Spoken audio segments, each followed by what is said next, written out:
with the truth that truly sets us free, with the light that leads the blind to see. Voice of the word, voice for the good, voice of the hope, voice of the need, voice of the word, save me. VWTV, ang telebisyon nga may misyon. Voice of the word, save me.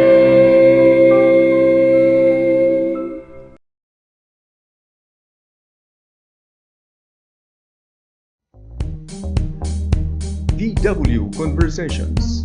It's about people. It's about issues. It's about us. VW Conversations. Usahang katungod, usahang kinahanglanon. Pag-iristorya ita ang kinahanglan ng pag-iristoryahan. VW Conversations.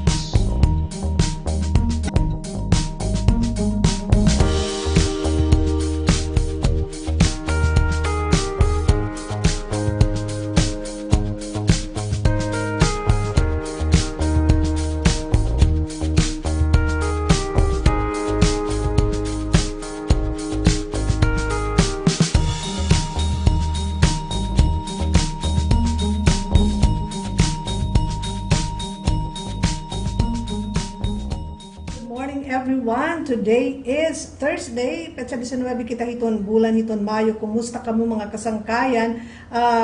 We hope that everyone is okay. Ano pa man iton binubuhat, ano pa man iton aton sitwasyon, yan na ang mga panahon. Siguro, importante for us after hand elections is to move up and move on.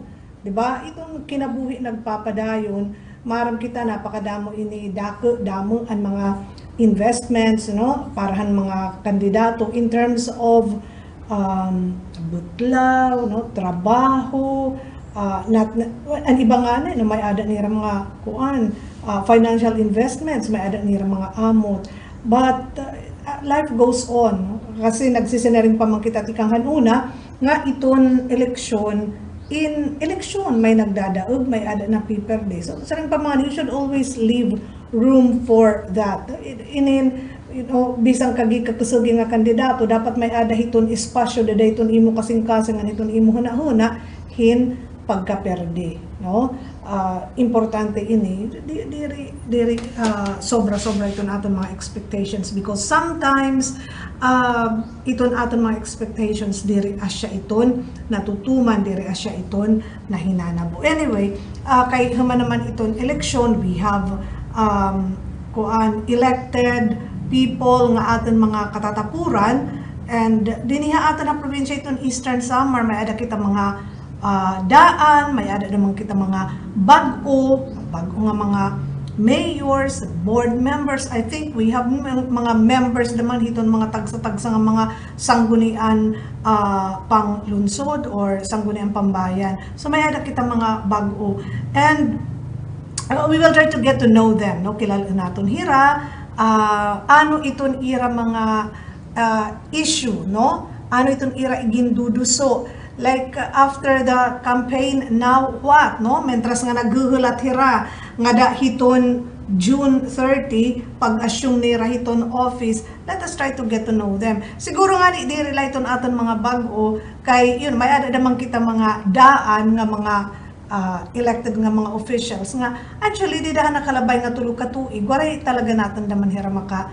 istorya. Ang iba medyo nadiri, medyo may ada nila mga inhibitions, sugad hini nga kuan ba nga harampang, no? So diri hira masyado confident, but pag we will really try to talk to them. Una pa makianhan naton haira matiunan o an nakalabay nga tulo ka tuig, ano ang ira mga naging kontribusyon nga naman ang pagpapaupay ang tagsa nga lugar, for instance sa Iubungto, for instance sa aton syudad or an aton bugos nga probinsya. So we will try hinay-hinay la no, so kumbaga kung hino iton makarawat naman hiton aton invitation para makaistorya din naman hiton VW Conversations. Parang let us get to know them more, although maaram kita nga didahan kampanya, nakabati kita, ira mga pagpapakilala, paglalaygay, ang ira mga plano, no? Pero mas mo pa siguro kung mapakianak kita, no? Kasi sometimes, dirik man nga tanan nasasabi dahiton kampanya. May ada mga butang nga kareg natin mahibaroan, pero kung hadanay dirik na hihingadayan di dahiton kampanya. So for today, may ada natin hini magiging ka istorya nga aton usa nga kuan na ilihir nga opisyal din hinaman hiton probinsya hiton Eastern Samar. So let us get to know him more, and importantly kareg natin mahibaruan ano iton iya mga bubuhaton, hindi na lang itong mga plano. Kasi I remember han gin-interview natin ni former Governor Lutz Barbo, who ran for Senate but unfortunately who did not make it.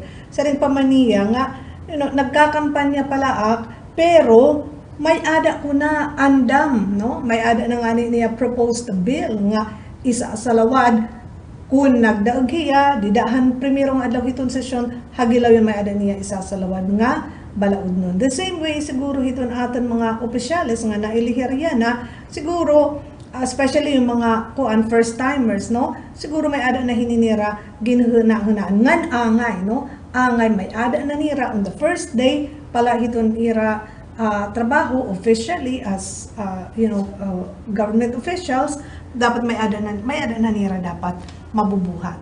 Sa panganib pakitang gilas din. Yung ini nga panahon, from the time nga na-proclaim nga da naman hiton pag-assume, parang, we understand kinahanglan daman nira mag-relax, very hectic ang nakalabay nga mga bulan because of the campaign, but asya naman siguro ini iton tama nga panahon para magtikang nahira hiton pagtrabaho actually. And I would like to think damo ini ang ira mga nakuha nga mga ideya. Kasi didahan ira pag kinampanyahan, naglinibot-libot hira, no? Kinadtuhirahan magkaiba-iba nga mga lugar, mga usually mga lugar nga diri ini binibisita ordinarily. So siguro, or dito na siguro, I hope, no? Nga kinita nira ang mga sitwasyon dito, and from that, kumbaga, may ada na hitunira na huhunahanan ano iton mga butang nga pwede natin mabuhat para naman hin sa nga lugar, no? Para umursa naman lain sa nga lugar. So eto to, parang we hope that we will really try, no, to make this a series of talking to our elected na mga officials, no? Anyway, maghuhulat kita nga dahiton sa 30 hiton Hunyo, kasi siya ni hiton adlaw hiton ira inaugurasyon, no, pagpuruko pag-asumer nira hiton ira tagsa-tagsa ng mga posisyon, no. Anyway, and another thing, no, dida pa nakalabay nga semana gin-approve na ang Department of Trade and Industry ang umentohan presyo hinpipira nga mga basic commodities, kasi maram kamo mga kasangkayan iton ang mga lokal nga mga manufacturers talaga naman nagpetition inihira nga magkamay adahin adjustment iton mga presyo. Kaya no, kay nahataas gihapon iton production cost, even mga raw materials nahataas na gihapon darahiton damo nga mga factors nga usa na hini amo naman iton sitwasyon didto ha Ukraine. So parang damo around damo ini nga mga mga commodities, prime commodities, basic commodities in gintuyangan na han Department of Trade and Industry para naman gihapon mag-increase, no? Kasi sa rin panganihan Department of Trade and Industry naging mahiro tira, gintimbang nirahin maupay, gin-evaluate nira, no, ang mga request para naman han price adjustment, babalansihan ini para di naman mauura-ura iton mga konsumidor, no? Kasi makuri na nga ni iton aton sitwasyon hapag kaya na. No, despite this, nasa rin iton DTI nga iton increase di iton suggested retail prices in mga commodities in gihabubu, kuan very minimum iton level para naman gihapon diri naman kurian iton aton mga konsumidor because we are still in a pandemic, no? Sharing pangani for instance, no, iton mga canned goods, canned fish, canned meat, no, parang sumalay itong Department of Trade and Industry, the possible increase, no, will be from 25 centavos nga dahin piso. Sa bagay dinhi haaton depende naman ini kay nahataas naman yan ang mga kasangkayan iton cost hiton transport, no, iton syempre kita for instance kita din ito na aton mga goods kinukuha man naton ini tikang Tacloban, Manila or Cebu or diin pa nga mga lugar nga dara hiton paghataas naman hiton presyo iton diesel ng gasolina nahataas naman iton sinusukot hiton mga cargo trucks etc. no, so asya ini iton kausa hiton pag humin. So ano yung mga commodities nga ma-increase yung suggested retail prices, no? So para pareho ini tinapay kasi hataas naman mahal na yan iton harina. Haros kada semana na aumento iton presyo iton harina. Iton canned fish, no? Sardina, salmon, sinisering. Iton bottled water. Taas gihapon ini gatas, instant noodles, sabon nga iburunak, asin, kape, toyo, toilet paper, soap, battery, kandila, nga tanan gidadamong iton kakamayadahin guti ay nga increase hiton ira suggested retail prices, no, dara ini hiton sitwasyon hapag kaya na pandemic plus yung makuri talaga itong sitwasyon habugos nga kalibutan. So anyway importante na gihapon nga matuto rin talaga tayong magtipid, no, ito na aton mga tao pero sarang pangani may pagtitipiron hindi uultimuhi man talaga gikukuri man talaga itong pananalapi hapag kaya na, no, makuri madamat pagtinanam dahil itong kagiuurani diri natutuhay itong mga vegetable gardens natin diri natutuhay dahil itong kagiuurani haros wala na natin lilisuan, no, haros wala lilisang ilabi na itong aton mga kablas nga mga kabugtuan but still naglalaong kitahin mas maurupay nga kinabuhi hopefully, no, hopefully kahuman ang eleksyon dako iton aton paglaong iton aton mga nailihirya na iton aada iton gobyerno maniniguro talaga hira to make life easier para naman itong kadaman itong mga Pilipino, no, we are hoping kasi pandemic kita damo inapektuhan damo ang nawara trabaho damo ang nagsarang mga negosyo giyera dito sa Ukraine apektado gihapon itong transport itong mga goods, no, asya ini itong rason kung kay ano nga nagmamahal. So we are banking, no, dida naman hiton mahihimo hiton aton mga leaders ilabi na hiton aton mga magbabalaod aton mga economic managers uunanhon nga mawarong ini nga kung sitwasyon nga kinahihimtang naton habang kaya na. Let's take a break. We will be back after some reminders. DW Conversations. It's about people. It's about issues. It's about us. DW Conversations. Usahang katungod, usahang kinahanglanon. Pag-iristorya ita ang kinahanglan pag-iristoryahan. DW Conversations.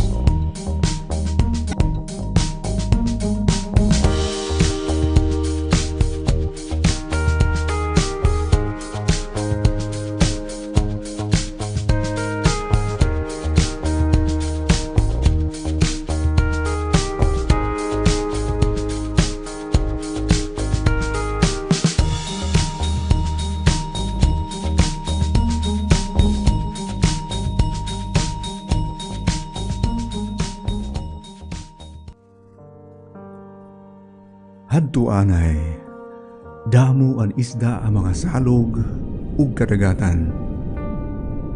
Malugsong kala ang mga sapa, makakapanikop ka na hin mga urang. Makadto kala ang mga kabakudlan, makakapanmurot ka na hin mga sihi, mga puruton, nga makakalibre hin panurasura ani mo pamilya. Yan na, waray na hini.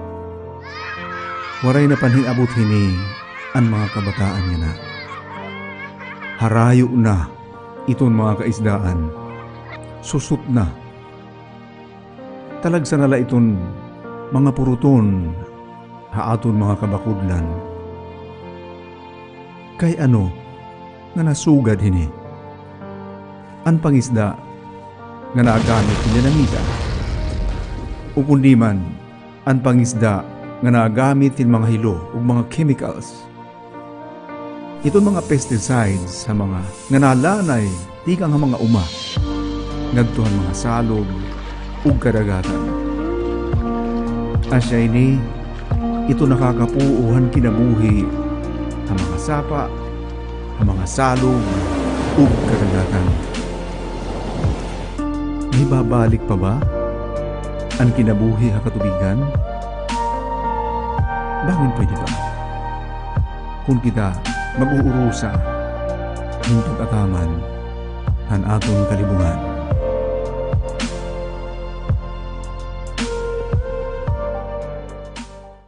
Pamalandong iuno nga han kalibungan o ecology. Ni Pope Francis, di dahil encyclical nga ginngaranan Laudato Si, nagsiring. Ang krisis sa kalibungan, usa nga panawagan ngadto hin pagbag-o hin kinabuhi. Ang nga tanan nagkikinahanglan hin ecological conversion o pagbag-ohan aton relasyon ha kalibungan diin an aton pagkilala kan Jesucristo aton iginpapahayag didahan aton pagtimangno han kalibungan. Mga pulong ni Pope Francis, ikang Laudato Si, numero 217.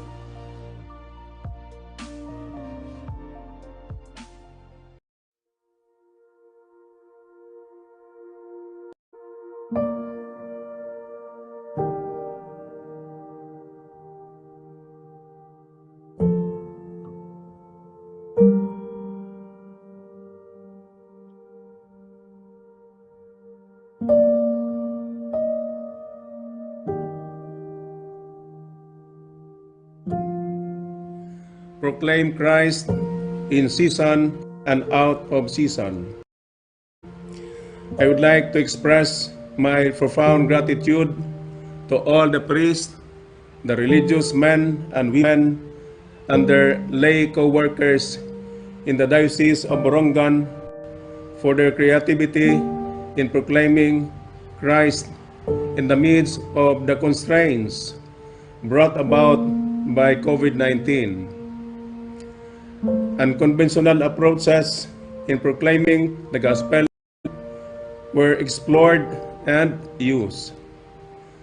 But you did not compromise orthodoxy. You made a concrete response to the challenges of the new evangelization.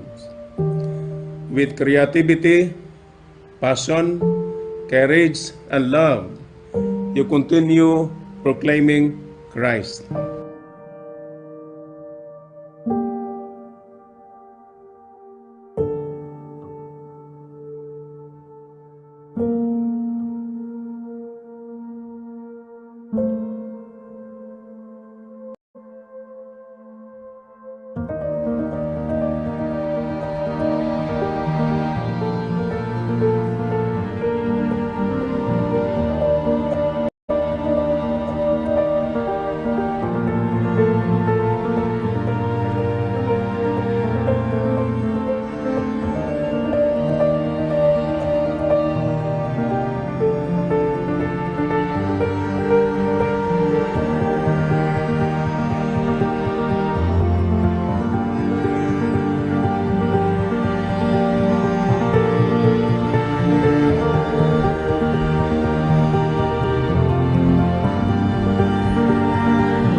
to Saint Paul in his second letter to Timothy, you proclaim the word in season and out of season. I am sure Christ is happy for you.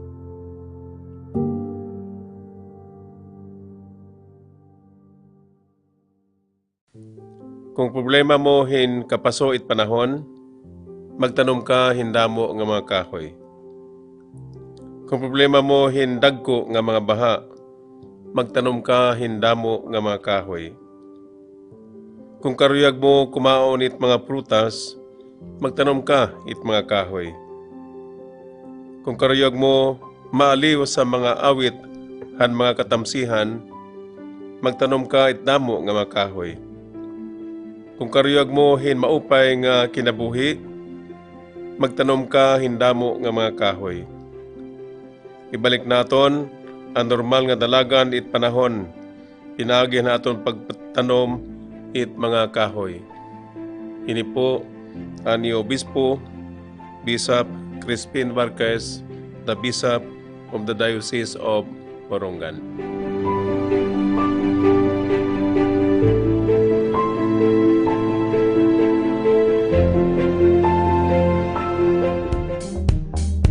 VW Conversations.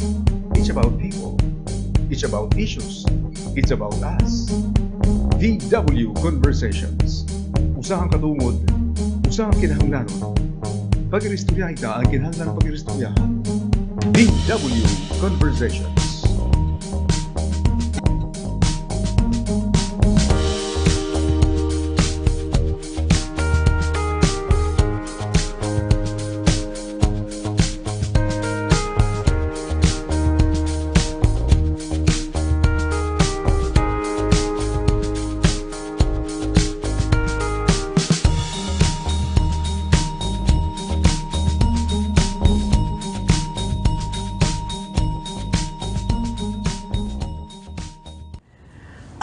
We are back on BW Conversations, mga kasangkayan. And as promised, we have with us the youngest. I know I'm not mistaken, pero siya yung, alam mo, hindi ko na nga ito ipapakilala kasi kilala nyo na siya. We have Attorney PJ Vardon with us, who has just been proclaimed member of the Sangguniang Panglalawigan of Eastern Samar. Hello, good day everyone. Good day. And thank you very much, Attorney PJ, for taking time out. Of course, it's my pleasure to be here. Very busy ka pa rin, I understand, almost a week after elections. Pero eto, Attorney PJ, bagong-bago ka lang sa politics. And actually, ngayon lang kita nakilala during the campaign. Pero nakakuha ka ng pinakamaraming votes, no? I think the first time, first time that a candidate got as many votes. Paano mo ginawa ito? I mean, for a political neophyte, paano nangyari ito? Well, actually, during the campaign, we didn't have a target as to the number of votes that we want to get, no. But I optimized, all opportunities. I did my best talaga, campaigning, introducing myself to people. I tried to go around Eastern Samar. I visited all municipalities. I even went to Maslog. No, I think I'm the only board member who went to Maslog. And ako naman, when you campaign, you don't really force yourself upon people, no. You just lay your cards and you let the people decide whether they want to vote for you or not. I'm very overwhelmed by the amount of support that I got, but I think this is largely due to social media as well as the youth votes. We were told that the majority of the voters right now are young voters, 18 to 35 years old. And since I relate to this audience, siguro that's a big factor why I got that much number of votes. Oo, talaga yung presence mo on social media, nasa on TikTok, on Facebook, o diba? Parang ito ba, attorney, talagang, ito lang to during the campaign, or have you been doing that even before? No, actually, before I was, I wasn't into social media. To tell you honestly, siguro there was a decade that I didn't even have a Facebook Account, wala ka? I have a Facebook account. I don't have the Facebook app in my phone. Because I wanted to focus on my studies, and alam ko social media can be addicting or it can be distracting.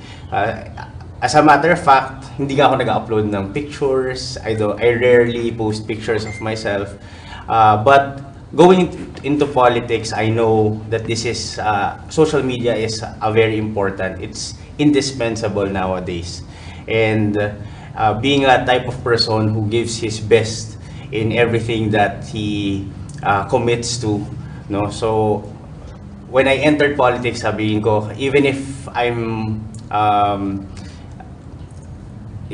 not comfortable being in front of the camera or engaging in social media, sabi ko, this is something that I have to do to introduce myself, no. And it has been a big factor. At nasasanay na rin. Nakakailang followers ka na ngayon, attorney? Right now, almost 15,000 in Facebook, more than 12,000 in TikTok, and several thousand in Instagram. That's thanks to my, I'm not alone in, I have a social media team who helps me, helps me think of good content, and yun. So I would like to give credit to where it is due, no, to yung editors ko and to the graphic designers. You know who you are. Thank you very much. So, ibig sabihin, napaka-importante ito. Dapat yung ibang candidates, naisip nila ito. Kasi malaking papel talaga ang pinaplay ng social media. Yes, that's true. I actually told them, no, I encouraged them to create their own Facebook page. Kasi when I filed my certificate of candidacy, I looked at the data.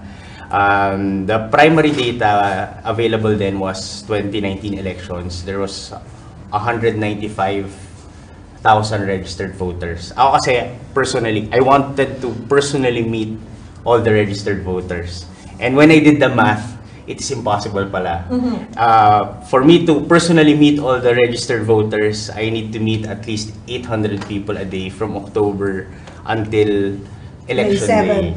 No, and that's impossible, especially with the COVID-19 pandemic, all the restrictions. So social media, kahit papano, it can reach, a post can reach 10,000, 20,000. Actually, I have the least amount of posters from all the candidates for board members. Pero na compensate naman siya nung social media presence ko. Yun nga itatanong ko. Does it matter kung yung posters mo, tarps? Kasi yun yung traditional mode of campaigning, no? So ngayon napatunayan mo na it does not matter kung konti lang ang tarps mo, ang importante yung presence mo sa social media. At saka yung yung physical presence mo rin, di ba? That's true. I still believe na there's impact in postering. Pero ako kasi, since I'm an advocate for the environment, I do not like to promote the use of tarpaulins and plastic. Kasi especially now, after elections, wala na talagang gamit yan. And ako, that's my first order of business after elections is pananggalin yung mga posters ko, tapos probably i-recycle or pwedeng magamit sa ibang bagay. Kasi if it's just thrown away, tapos it's non-biodegradable eh. So ako, I encourage to use social media na lang in propagating posters. Unang-una, it's cost efficient, wala mong bayad. Second, it's good for the environment. So ito, Attorney PJ, ngayon, you are the youngest member of the Sangguniang Panlalawigan, and you are a lawyer. No, you should be in the corporate world, or maybe nagpa-practice as a criminal lawyer. Bakit ka tumakbo? I mean, bakit pumasok sa magulong mundo ng politika? That is true, no. This is me stepping outside of my comfort zone because I have been in corporate practice before. I've also worked in the Supreme Court. I've tried litigation, and quite frankly, I didn't need to run. Pero it is more of a moral dilemma, a moral choice for me, because I know and people tell me that I am competent to be of public service, to be in that position. And if I don't run, that position will be occupied by someone else who might not have the same amount of qualification, who might not love Eastern Samar as much as I do. That is my main consideration in running. I love Eastern Samar. I want to serve the people of Eastern Samar, and I believe I'm qualified and competent for the position. That's why I chose to run. And of course, I had the support of my entire family. Even if all of my siblings are abroad, they supported me. And of course, my parents, stage parents. Oh, so like, attorney, has the family name got something to do with the decision to enter politics? The family name is secondary, to be honest. And you may observe that in all of my past speeches. I rarely say my relation to governor because I don't want people to vote for me just because of the name. Yung unang sinasabi ko sa speech ko is my qualifications, who am I, and akong kasing-kasing para sa serbisyo publiko. I think I want people to choose to vote for me because of those factors and not just because of my name. But nevertheless, I am proud of my family's legacy. I am proud of what Governor Evardone has done for Eastern Samar. And personally, I want to build on that. Pero to be honest, it's secondary and not a primary consideration in running. Oh. So, ngayon, like, you go around thanking people, no? Kasi I also did an interview with former Governor Barbo.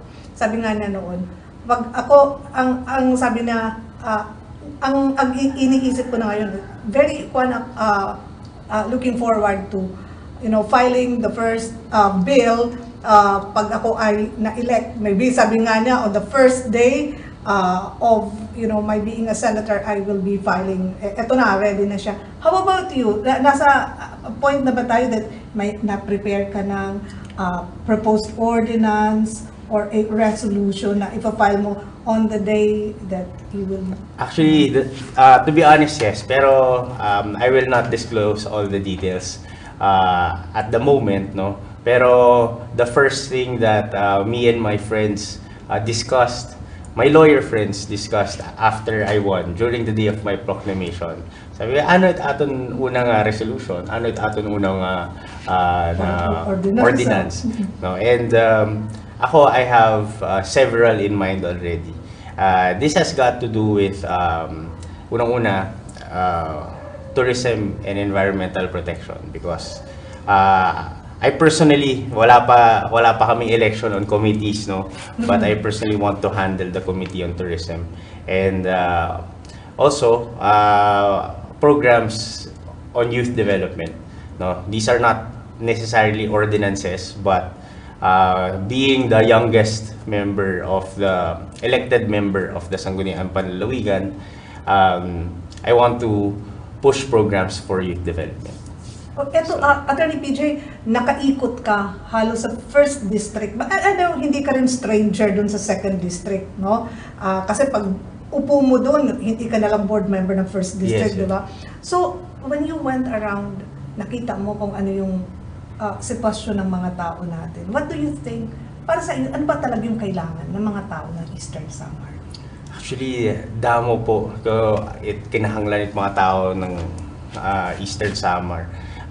That's the reason why I personally went out. I went house to house, no, traditional campaigning, not just in Poblacion Carline barangays, but in Panalugons, here in Borongan. The first barangays I went to are Pinanagan, Bagong Barrio, Baras, because I want to personally see ano itong mga kamutangan at mga tao para mahiboraon ko ano irang mga kinahanglan. Kasi it's hard, no, I don't think it's proper and appropriate for us to make decisions for the people or impacting people without us knowing what their situation and conditions are. So this campaign period, I'm happy, to be able to go around. Yung experience ko, yung nakita ko, doon ako humuhugot ng kusog, kasi mabutlaw po itong pangangampanya. Pero iniisip ko, this is something that is bigger than I am. So I'm doing this for these people, to be able to help these people. And kaya salit, even after elections, I'm still going around now thanking those people, because it is those people who elected me into office. So, kasi ang mga alam ko pag nagpupunta ka doon, eto yung kailangan namin, we need better healthcare, we need pakabuhi, yun ang mga natin. So, eto, kasi ikaw bata, I know, mga youth, ang orientation mo ay nasa mga bata, but then again, you got the highest number of votes ever. So, ibig sabihin, hindi lang ito yung mga bata na nagtitiwala, kundi pati yung mga matatanda who are really banking on you to, help us out, no? Especially ngayon, we are still in a pandemic. Yes, so, and we're in an economic crisis, no? So, kailangan talaga, we elected officials, we need to do our best, because all our decisions impact lives of many. So hopefully maabat at mga tao amon pagserbisyo ang mga darating na tuig. I will rest assured, I will do what I can, and I will do my best. I do not want to make promises kasi I do not want to make promises that I cannot keep. So, but rest assured, in everything that I do, I give my 100%. Eto, Attorney PJ, bakit ka tumakbo for, sangguniang panlalawigan? Bakit hindi for a vice mayor or mayor? First of all, because of my background. I have been the chief of staff of Governor Benny Bardone when I was in law school. I was a working student. So I've had 6 years of experience working in Congress. Aside from that, I'm a lawyer. So maaram ako maghimo it balaod, mag-evaluate it balaod kung naayon ba iniha sa ligang batas. So in line with my qualifications, a legislative position is more appropriate for me at the moment.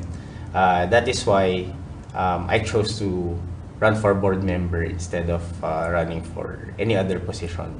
Bakit di vice mayor sa nga bungto? Personally, I wanted to serve a bigger audience, and I think kaya naman. So mas malaki lang na sakripisyo, mas malaki lang na kapagalan, pero with the past campaign period and with the election results, nakita naman natin na kaya naman.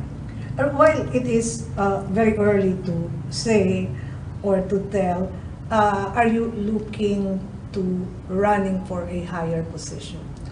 Ano lang, wishful thinking, Attorney P. Ito, honestly, honest to goodness, at this point, wala pa po yun sa isip ko. No? And right now, I'm looking at the next 3 years. I want to do my job well. And ako, I believe, kasi I have a strong faith in God. And I believe elected positions are somewhat God-given. So if it's God's will, He will make it happen. But as of the moment, wala po sa isip ko yun. I just want to do my best in the next 3 years. I want to show Eastern Samar that this is what a board member can do. Attorney PJ, ano yung expectations mo? Like, work sa Sangguniang Panlalawigan? Kasi you have been working with Governor Ben when he was still in Congress. Pero ito, ikaw na to eh. Ikaw na to, board member ka na. Ano yung expectations mo? Ako, I have very clear expectations for my position. No? Kasi I served as provincial legal officer for the past 2 years, and I have been working hand in hand with the Sangguniang Panlalawigan. Kasi kung may mga ordinances na kinahanglan i-review, pinapasa nila ako ng office. Ako yung nagre-review, naghatag ng legal opinion. So, and kapag may mga ordinances for evaluation, pinapatawag ako as provincial legal officer. So, ako, my primary expectation is that it will be a very challenging but also a very fulfilling 3 years of public office. Challenging because I have personal goals in the Sangguniang Panlalawigan. I want us to perform better than they are already performing.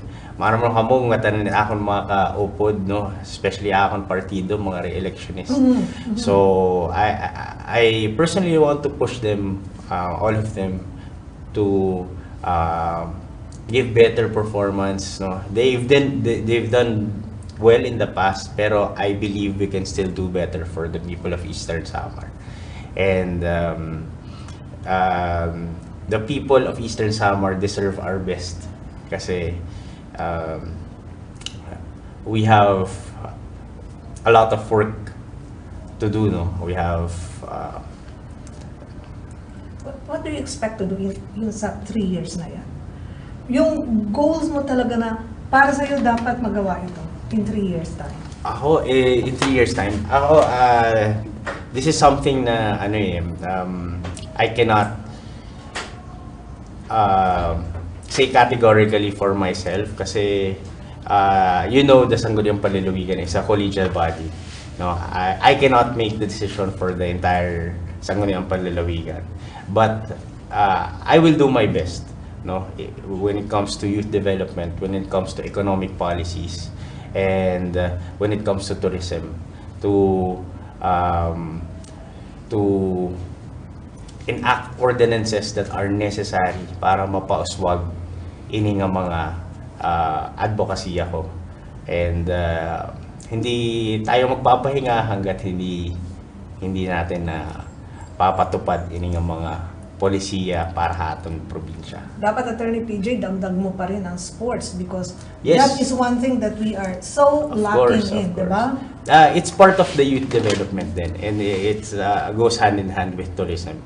No, I believe na for the youth to achieve their best potentials, kailangan yung spare time nila ay nandun sa mga bagay na makabuluhan, kagaya ng sports. And as a cyclist and as a surfer, I believe Eastern Samar is the best place to ride a bike and one of the best places to surf. And kariyog ko i-promote, i-boost pa ini para sa atong turismo, and also for economic progress ng ating probinsya. I will not go into details kasi damo po amon mga I have a lot of things in mind. Pero yan yung masasabi kong abangan na lang nila ang susunod na kabanata ng Rated PJ, because I do not want to just spit out my plans. I want to walk the talk. I'd rather perform than make promises as early as now. So, at saka yung plans mo naman, yung right because tourism, if we want to be economically stable, yun lang kasi nakikita natin, 'di ba? Na industry na dapat talagang palaguin kasi sa industry medyo mahina tayo doon. Yes. So kung saan tayo merong potential, dapat doon talaga tayo mag-focus. So pag yan ang tinitingnan mo, hopefully we are on the right track. I believe we are on the right track. And the thing about Eastern Samar is we have huge potential na hindi pa natin na-realize. And hopefully, ma-realize natin little by little in the next 3 years. So ito, Attorney PJ, pumasok ka sa politika because of public service, to help our kababayan sa mga Eastern Samareño. Ito bang public service na pinapasok mo, is it for the long term, or hanggang 3 years lang tayo, or hanggang saan yung ating public service? Ako, I want to serve the Philippines and Eastern Samar as much as I can and as long as I can. No, pero that is not something that we decide on our own, especially for elected positions. No, it is the people's choice. Pero I have been serving the public even when I was just a private citizen. And I will continue to serve the public kasi I feel indebted po considering that I was a scholar and I'm a product of a public school. I consider myself indebted to the country, having been supported by taxpayers' money. Actually, I have all the opportunities to go abroad. All my siblings are abroad. They are citizens na of Australia, of Canada. They can petition me anytime. Pero it is my personal choice to stay here. And I like it here. I think I was destined to be born in Eastern Samar and to stay here in Eastern Samar for good. And in the Philippines, even with yung hindi tayo nakakasiguro ngayon, yung the political climate is, really nag-wait and see pa rin tayo. But still, because we believe in Eastern Samar, we believe in the Philippines, and we believe in the Philippines. Yes, I still believe, I'm still very much hopeful, and ako naniwala ko hindi natin dapat sukuan ang ating bansa kahit minsan mahirap. Dahil hindi pala minsan, madalas mahirap. Pero hindi natin ang mga Pilipino, diba, hindi natin pwedeng sukuan. Hindi natin pwedeng sukuan. We cannot also blame the poor. I refuse to blame the poor because of the people who got elected into office, because they are all victims here. We need to secure or provide a better future for our country, for the future generations. We'll do our best, and even if we die trying, at least we did our best. It's still better than not doing anything at all and giving up. I'm not a quitter. I don't give up that easily. So, as long as kaya pa, lalaban tayo. At kakayanin. Kakayanin. As always, di ba?